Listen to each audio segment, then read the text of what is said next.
ပရိသတ်များအားလုံးပဲမင်္ဂလာပါရှင်ဒီကနေ့မှာတော့ခွန်ချိုကအရန်ကိုစိတ်ဝင်စားစရာကောင်းတဲ့ပညာပေးဇာတ်လမ်းလေးတစ်ပုဒ်ကိုပြောပြတင်ဆက်ပေးသွားမှာပဲဖြစ်ပါရဲ့ရှင်ဇာတ်လမ်းလေးအကျဉ်းကတော့ကောင်းတာလို့ရင်ကောင်းကျိုးခံစားရပြီးတော့မကောင်းတာလုပ်တဲ့အခါမိမိရဲ့စီးပွားရေးတွေအကုန်ထိုးကျပြီးတော့အဲ့ဒီသူများပေါ်ထားတဲ့မကောင်းစိတ်လေးကြောင့်ဘဝကြီးမှာဆုံးရှုံးမှုတွေများပြီးတော့ကြပြောင်းကြပြန်ဖြစ်ကအရာအလုံးပျက်စီးသွားရမယ်ဆိုတဲ့အကြောင်းလေးကိုဇာတ်လမ်းလေးတစ်ပုဒ်အနေနဲ့တင်ဆက်ပေးသွားမှာပဲဖြစ်ပါရဲ့ရှင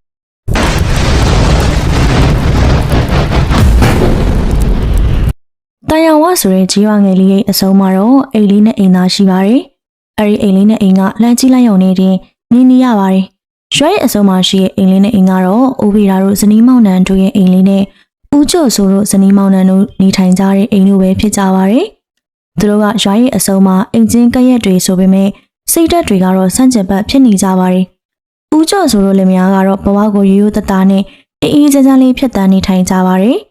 သူတို့လင်မယားနှစ်ယောက်စလုံးကတော့ရိုးသားပြီးတော့ဘသူအပေါ်မှာမှအခွင့်အရေးမယူပါဘူး။ရွာတွေကသူတိုင်းအပေါ်မှာကျနာတနာစိတ်ထားပြီးတော့ကူညီပေးတတ်ကြပါတယ်။ဒါကြောင့်လေသူတို့ဇနီးမောင်နှံကိုရွာတွေကသူတွေကချစ်ခင်ကြပါတယ်။သူတို့ဇနီးမောင်နှံကတော့မကြသေးမီကမှလက်ထပ်ထားပြီးတော့သားသမီးမယားရှိသေးပါဘူး။ဦးကျော်စိုးနဲ့အိမ်နီးနားချင်းဖြစ်တဲ့ဦးဗီရာတို့လင်မယားကတော့စိတ်ထားမကောင်းကြပါဘူး။ကျနာတနာစိတ်မရှိတဲ့လူတိုင်းအပေါ်အခွင့်အရေးယူတတ်ပြီးတော့အမြတ်ဆုံးရဖို့အတွက်ဆိုရင်ကောက်ကျစ်တဲ့နီလန်းကိုအသုံးပြုပြီးတော့စီးပွားရှာလေးရှိပါတယ်။ဒီနေ့မှာတော့ရွာတွေကဒေါ်တောင်းစိန်ကိုလည်းဦးဗီရာကငွေတိုးချင်းကားပေးထားတာကိုအတင်းအဓမ္မတောင်းပါတယ်။ပြောင်းနေရကြပြီနော်။ကျွန်တော်အတိုးအရင်ကိုပေးတော့ဗျာ။လေတွေကပြက်စီကုန်တော့စိတ်ညစ်နေတာ။ကျွန်တော်စီကိုစကားတော်လာမပြောပေး။ခဏဆောင်မအောင်ရှင်။အရင်တစ်ချိန်ကပြောထားတာ28ရက်နေမဟုတ်လား။အခုမှ14ရက်ပဲရှိသေးတာ။ကျမလေးစကားကင်းတွေကပိုးကြပြီးတော့ရေဝင်လို့တော်တော်များများဘာမှလုပ်လို့မရတော့ခဏတော့စောင့်ပေးပါနော်ဒေါ်တောင်းစိန်ပြောတာကိုဦးဗီရာကမကြေမနက်ဖြစ်သွားတယ်ဦးဗီရာကတခုခုပြန်ပြောမိလို့တော့ကိုငွေခင်ကပဲကြားရဲကနေဖြန့်ဖြေးပေးလိုက်ပါတယ်ကဲဗျာတရွာရဲသားချင်းတွေပဲအခက်ခဲတွေကရှိမှာပဲလေဦးဗီရာလည်းဒီကဒေါ်တောင်းစိန်ကိုနားလည်ပေးလိုက်ပါဒေါ်တောင်းစိန်လည်းဦးဗီရာချိန်ထားတဲ့ရက်ကိုပေးလိုက်နော်ဦးဗီရာကတော့အတ္တကြည့်ပြီးတော့ဘသူအပေါ်မှာမှတနာကျင်တာတတဲ့သူမဟုတ်ပါဘူးအခက်ခဲဖြစ်နေတဲ့သူတွေအပေါ်မှာလည်းအခွင့်အရေးယူပြီးတော့အကျိုးရှာလေးရှိပါတယ်အခုလိုမတရားတဲ့နီလန်နဲ့စီးပွားရှာတတ်တဲ့ဦးဝေရာတို့လင်မယားဟာလာနေငယ်အတွင်းမှာပဲငွေတွေကိုအတော်လေးစုဆောင်ပြီးလာခဲ့ပါတယ်။ဦးဝေရာတို့ဇနီးမောင်နှံကတော့ပျော်ရွှင်မှုဆိုတာငွေကြောင့်ပဲလို့ထင်မှတ်ထားကြပါတယ်။သူတို့လင်မယားကရောင်းဝယ်ဖောက်ကားပြီးချင်းကနေအဆင်ပြေလာကြပါတယ်။သူတို့ကရွာသားတွေအပေါ်အခွင့်အရေးယူပြီးတော့ကိုကျိုးစီးပွားရှာကြတယ်။ဦးဝေရာတို့လင်မယားအတော်တော့မကောင်းတဲ့နီလန်နဲ့စီးပွားရှာလေးပိုချမ်းသာလေးပါပဲ။တစ်ဖက်အိမ်ငယ်လေးကဦးကျော်စိုးတို့ဇနီးမောင်နှံအတွက်ကတော့ဦးဗီရာတို့နဲ့ဆိုရင်စန့်ကျင်ဘက်ဖြစ်နေပါတယ်။သူတို့ကယူသားသူတွေဖြစ်ကြပြီးတော့မှန်ကန်တဲ့နီလန်နဲ့စီးပွားရှာကြတာကြောင့်ကြားလီပို့ပြီးတော့ဆင်းရဲမွေးတည်လာပါတယ်။သူတို့ဇနီးမောင်နှံကဘသူအပေါ်မှလည်းအခွင့်အရေးမယူတတ်ပါဘူး။ဦးကျော်စိုးတို့ဇနီးမောင်နှံကတချို့ရက်တွေမှာဆိုရင်ထမင်းနဲ့စားဖို့ဟင်းအောင်မရှိရှာပါဘူး။ဒါပေမဲ့သူတို့ဇနီးမောင်နှံကမငြင်းမညူကြဘဲနဲ့ဘဝကိုကြမ်းကြမ်းခိုင်ရင်ဆိုင်ကဖြတ်တန်းကြပါတယ်။အကိုဒီနေ့ညစာတော့ထမင်းမရှိရဲ့နော်။ကျမတို့ခလလမှာရှိရဲ့စူးကိုရက်တွေကိုပဲဟင်းချိုချက်လိုက်ရမလားကျမတို့မှာတကယ်ကိုပတ်စံဖြစ်တယ်ရှင့်မိမရာထမင်းကြတခဲပဲစားနေရရင်တော့စိတ်အေးနဲ့စားရတာပိုကောင်းပါတယ်ကောင်းကောင်းစားကောင်းကောင်းနေနိုင်ပေမဲ့ပူလောင်နေပြီးတော့စိတ်တော့ကရရရင်ငါတို့ထပ်ပိုဆိုးတာပေါ့ကျော်စိုးကတော့သူ့ဘဝကိုသူဘယ်တော့မှမငြင်းညူခဲ့ပါဘူးသူတို့တက်ကန်နီယာကမေးမိနေပါတယ်သူတို့ရဲ့စပါးကင်းမှာတော့ညောင်ပင်ကြီးတစ်ပင်ရှိပါတယ်အဲဒီညောင်ပင်ကြီးကရွာရဲ့အစုံကအကြီးဆုံးညောင်ပင်ကြီးတစ်ပင်ဖြစ်ပြီးနှစ်များစွာကြာပြီဖြစ်ပါတယ်။အဲဒီညောင်ပင်ကြီးကိုတော့တရွာလုံးကသူတွေကအထွတ်အမြတ်ထားကြပြီးတော့ရွာသားတွေကဒီညောင်ပင်ကြီးစီကိုလက်ရောက်ပြီးတော့ပူဇော်ပတ်တာတွေအနေနဲ့ကင်းအောင်ဆွတ်တောင်းတာတွေပြုလုပ်လိမ့်ရှိပါတယ်။ဒီညောင်ပင်ကြီးမှာတော့အဆောင်နေရှိရဲလို့တရွာလုံးကယုံကြည်ကအလေးအမြတ်ထားကြပါတယ်။ဒီညတော့တရွာလုံးကတိတ်ဆိတ်နေပါတယ်။ကိုကျော်စိုးတို့ကတော့မီးရောင်မင်းဖျော်လေးအောက်မှာထိုင်ရင်ဟင်းချိုတစ်ခွက်ထဲနဲ့ထမင်းစားနေကြပါတယ်။ဦးဖေရတို့ကတော့စားကောင်းတောက်ဖေရတွေနဲ့စားတောက်ကြဖို့ပြင်ဆင်နေကြပါတယ်။ကန်တရားအကျိုးပေးခြင်းကတော့အရန်ကိုကာချလာပါတယ်။ဦးဗီရာတို့ကတော့မကောင်းတာတွေလုပ်ပြီးလူတိုင်းအပေါ်စာနာစိတ်မရှိပေမဲ့အရာရာကအဆင်ပြေနေပါတယ်။အိုးဒါတော့မတရားဘူး။ငါစိတ်ကောင်းရှိရလင်များကိုကူညီရမယ်။မကောင်းတာတွေလုပ်ပြီးတော့အကျိုးပေးကောင်းနေတာကတော့တကယ်တော့မဖြစ်သင့်ပါဘူး။ငါကူညီပေးရမယ့်အချိန်တန်ပြီ။အရင်းညကလေပြင်းတွေတိုက်ပြီးတော့တရွက်6တွေကကြွေကြနေပါတယ်။နာမည်ကြီးမှစောင့်နေတဲ့အဆောင်ကတော့အစိမ်းရင်အောင်မျက်လုံးတွေနဲ့အပင်ကိုကြည့်နေပါတယ်။ဒီညကလာမညဖြစ်ပါတယ်။အရာအားလုံးကမောင်တူးကြနေပြီးတိတ်ဆိတ်နေပါတယ် ခဏအကြာတော့ညောင်မင်းမဆောက်နေတဲ့အဆောင်ကအဖွားအိုတယောက်အဖြစ်ဟန်ဆောင်ကဦးကျော်စိုးရဲ့အိမ်လေးကိုရောက်ရှိလာပါတယ်။အိမ်ဆောင်ဝမှာရက်နေတဲ့အဖွားအိုကိုတော့ဦးကျော်စိုးတို့လင်မယားကမြင်တွေ့သွားပြီးတနာသွားပါတယ်။ကြည်ရတာအသက်ကအရန်ကိုကြီးနေပြီဖြစ်ပြီးအဝေးတနေရာကနေလာခဲ့ပုံရပါတယ်။အဖဘယ်ကနေရောက်လာတာလဲ။လမ်းမလာတာလား။အဖကြီးအရန်မောင်နေပြီလေ။စင်မကသူတခါမှမတွေ့ဘူးခဲ့တာကြောင့်တအံ့တော်နဲ့မေးလိုက်တယ်။စင်မကမေးလိုက်တော့အဖကအရန်ကိုဆာလောင်နေတဲ့လေသံနဲ့လှမ်းပြီးတော့ပြောလိုက်တယ်။သမီးအဖဖိုက်ရန်စားနေလို့ထမင်းလေးနည်းနည်းကျွေးပါလားကွယ်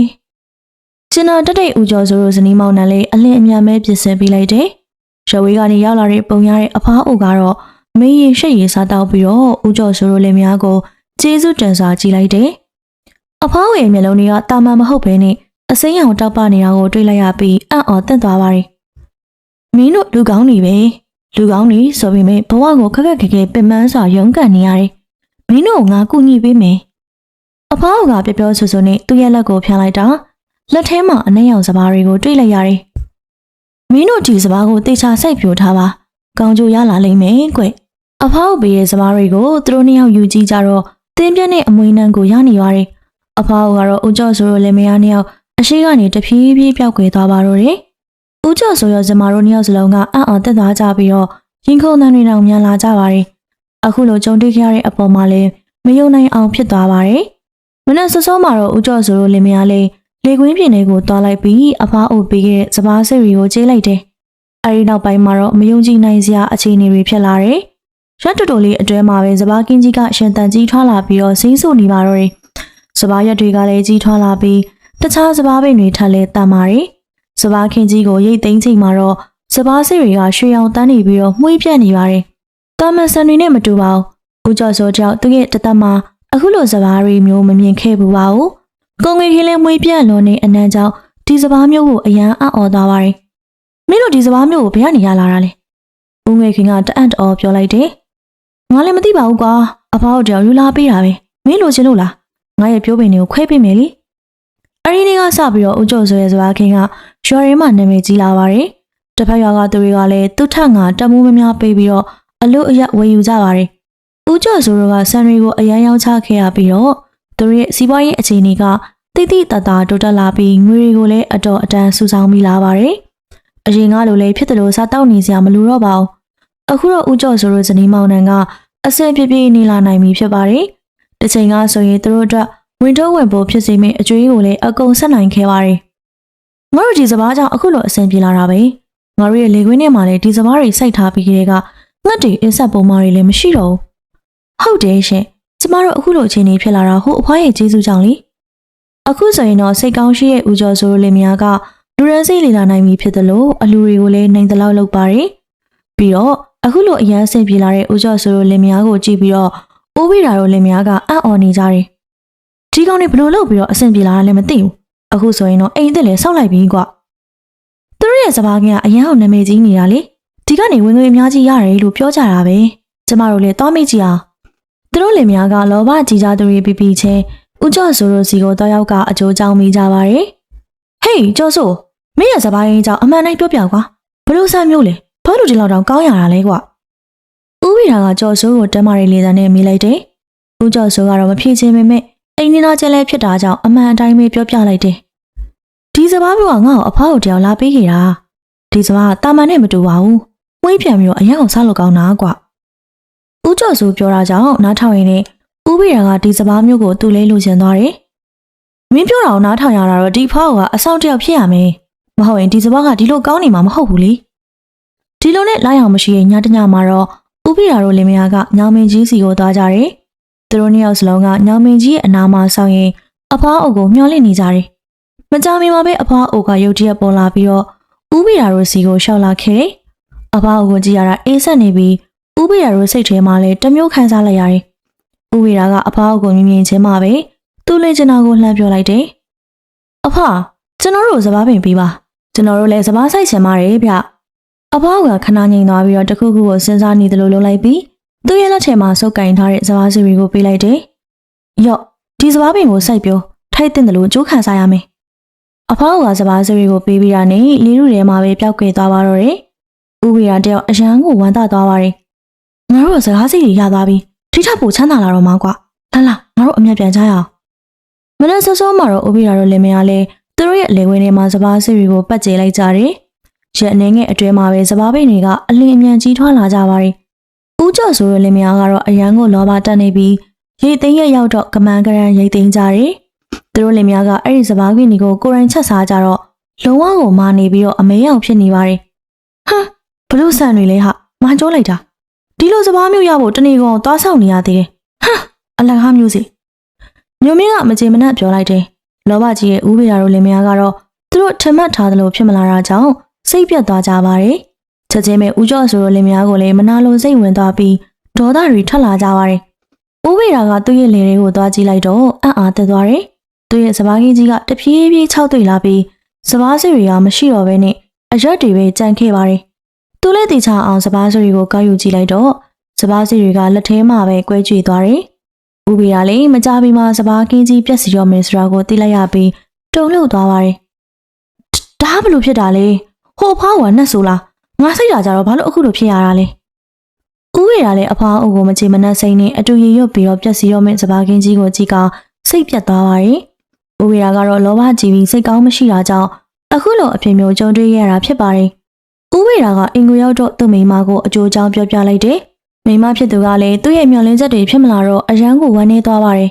ဦးရရဲ့စပါးကင်းကြီးကတော့ရောဝါရီနဲ့အတူတူ၆သွေးကပြက်စီသွားခဲ့ပါတယ်ညီသားတွေကလည်းအကွဲလာပြီးတော့စပါးကင်းကြီးတစ်ခုလုံးက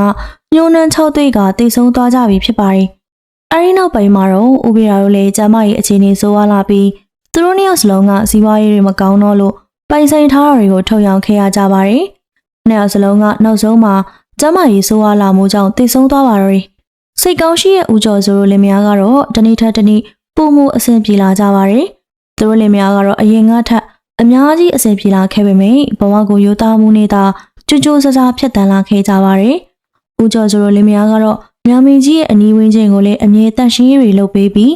နေ့တိုင်းပူဇော်ပသပေးခဲ့ပါတယ်။အခုဆိုရင်တော့အမြဲတန့်ရှင်းရေးလုပ်ပေးတဲ့ဦးကျော်ဆိုတို့ဇနီးမောင်နှံကြောင့်နောင်မင်းကြီးရဲ့အနီးတစ်ဝိုက်မှာတော့အမြဲတန့်ရှင်းလာပနေပြီဖြစ်ပါတယ်။လောဘကြီးပြီးတော့စိတ်ကောင်းမရှိတဲ့ဦးဗီရာတို့လင်မယားကတော့အစာပိုင်းမှာအဆင်ပြေပေမဲ့သူတို့ပြုလုပ်ခဲ့ရတဲ့ကတရားအတိုင်းနောက်ဆုံးမှာ